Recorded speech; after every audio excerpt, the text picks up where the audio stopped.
وصال کی منزلیں زندگی کی دو اہم منزلیں ہیں۔ یہ الگ بات کہ کسی شخص کی زندگی میں وصل یا خوشی کے لمحات زیادہ ہوتے ہیں اور فراق کے کم، لیکن ہر لمحہ گزر جانے کے بعد ایک یاد بن جاتا ہے، اور انسانی زندگی میں یاد کرنے کا جذبہ ایک زندہ عمل ہے۔ یہی وجہ ہے کہ دنیا بھر کی شاعری میں اور بالخصوص ہماری شاعری میں ماضی کی دلگداز یادیں اور مستقبل کے خوش رنگ خواب زیادہ ہیں اور حال کا بیان کم ہے۔ غزل میں فراق کے مضامین کی افراد کی ایک وجہ تو ہماری تہذیبی زندگی ہے، دوسری وجہ یہ ہے کہ ہماری غزل اس دور میں پروان چڑھی جب اس ملک میں مسلمانوں کے حصے کی خوشیاں نصیب دشمناں ہو چکی تھی۔ اس بر عظیم میں جب مسلمانوں نے قدم رکھا تو وہ ایک پہرے بے قراں تھے، لیکن سن 1857 کے انقلاب کے بعد مسلمانوں کا قافلہ سمٹتے سمٹتے ایک جوئے کماب ہو کر رہ گیا تھا، اور ہمارے شاعر بھی اس بے نشان و بے منزل قافلے کے مسافر تھے۔ حال کو بے حال دیکھ کر ایک مہذب اور حساس آدمی رو بھی نہیں سکتا۔ ماحول ناموافق، حالات ناسازگار اور اسباب زندگی ناپید، اور آزادی اظہار کی تمام راہیں مسدود، لیکن اس عالم میں بھی ہمارے شاعروں نے زندہ رہنے کا ایک نیا ڈھب نکال لیا۔ ہزار بار گھڑی بھر میں میر مرتے ہیں، انہوں نے زندگی کا ڈھب نیا نکالا ہے۔ ہمارے شاعروں نے ناسازگار حالات میں بھی مر مر کے زندہ رہنا سکھایا۔ حال کی بدحالی کو دیکھ کر وہ مایوس نہیں ہوئے، عظیم ماضی کی یادوں کے سمندروں کو کھنگال کر انہوں نے اردو غزل کے دامن کو بیش بہا موتیوں سے بھر دیا۔ یہ درست ہے کہ حالی اور اقبال سے پہلے ہماری شاعری کا بیشتر حصہ دل کا نغمہ تھا، لیکن ان بزرگوں سے پہلے بھی کلاسیکی شاعر دل زندہ اور روشن دماغ رکھتے تھے۔ ان کی شاعری ہجر و وصال کی شاعری صحیح، لیکن وہ زندگی اور روشنی کے پیغام سے خالی نہیں، بلکہ اردو غزل کی عشق شاعری کے بیشتر اچھے اشعار تو وہی ہیں جن میں ہجر و وصال کا بیان ہے۔ غالب کے بعد آنے والی نسل میں داغ ایک ایسے شاعر ہیں جن کے یہاں ہجر و وصال کے مضامین جگہ جگہ موجود تو ہیں، لیکن یہ شاعر ان کیفیات میں الجھ کر نہیں رہ جاتا، بلکہ وصل ہو یا فراق وہ ان منزلوں سے ہنسی ہنسی گزر جاتا ہے۔ فراق دراصل زندگی کی ایک مستقل قدر ہے، اور چونکہ تنہائی اور جدائی انسان کا مقدر ہے، اس لیے ہمارے شاعر بھی فراق مسلسل کی کیفیات کو زیادہ محبوب رکھتے ہیں۔ وصل میں رنگ اڑ گیا میرا، کیا جدائی کو منہ دکھاؤں گا۔ مشرق کے لوگ خوشی کے لمحات کو عارضی جانتے ہیں، کیونکہ یہ لمحے سطحی لمحے ہوتے ہیں۔ غزل ہمارے مشرقی مزاج کی شاعری کی صحیح ترجمانی کرتی ہے، اس لیے اگر شاعر خوشی میں غم کی کیفیات کا بیان کرتا ہے تو وہ اس کا مزاج ہے، اور پھر یہ بھی درست ہے کہ غم کے بغیر کوئی خوشی مکمل نہیں ہوتی۔ وصل پیغام ہے جدائی کا،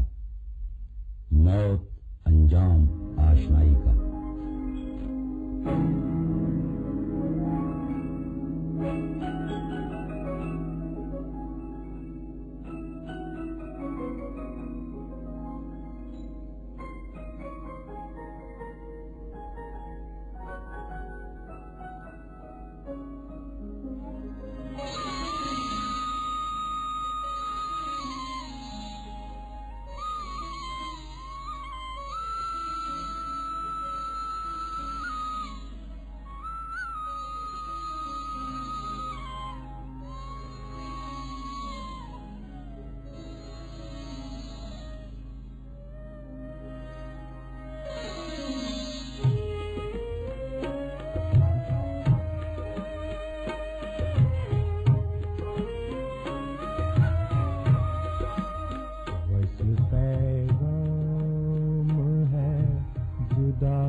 وصل پیغام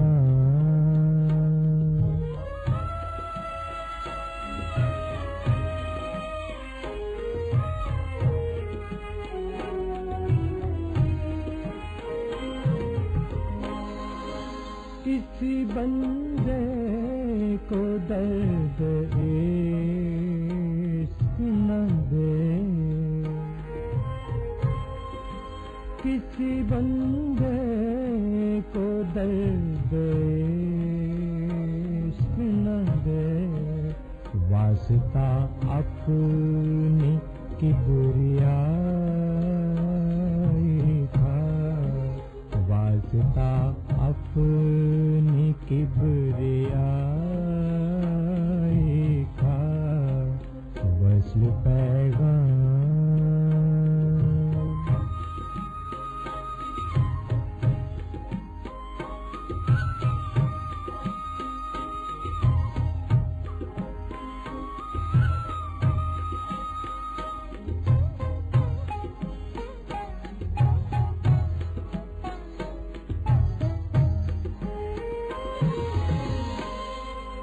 کہتے ہیں وہ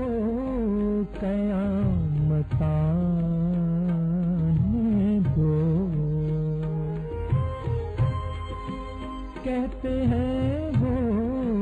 قیامت آنے دو، ابھی موقع نہیں صفائی کا، ابھی موقع نہیں صفائی کا، وصل پیغام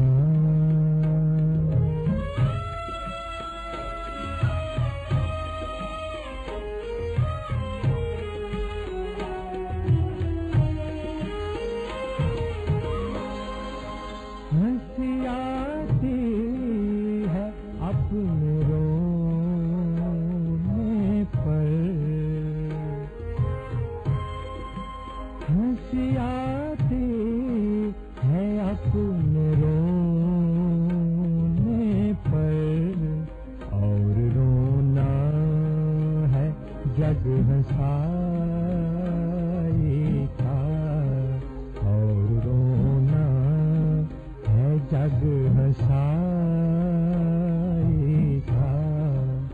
وصل پیغام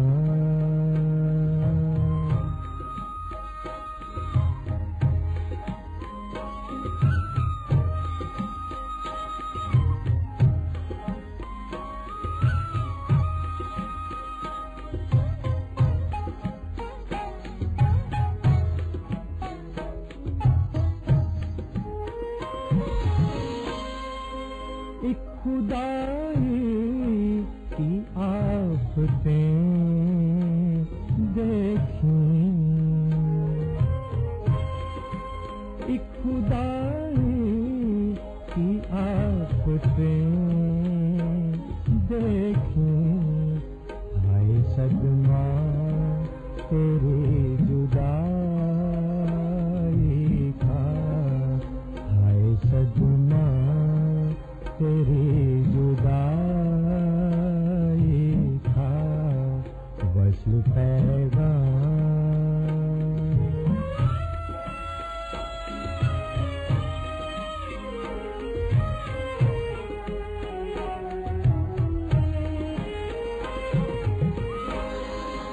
کسی بندے کو درد عشق نہ دے، کسی بندے کو درد عشق نہ دے، واسطہ اپنی کبریائی کا، واسطہ اپنی کبریائی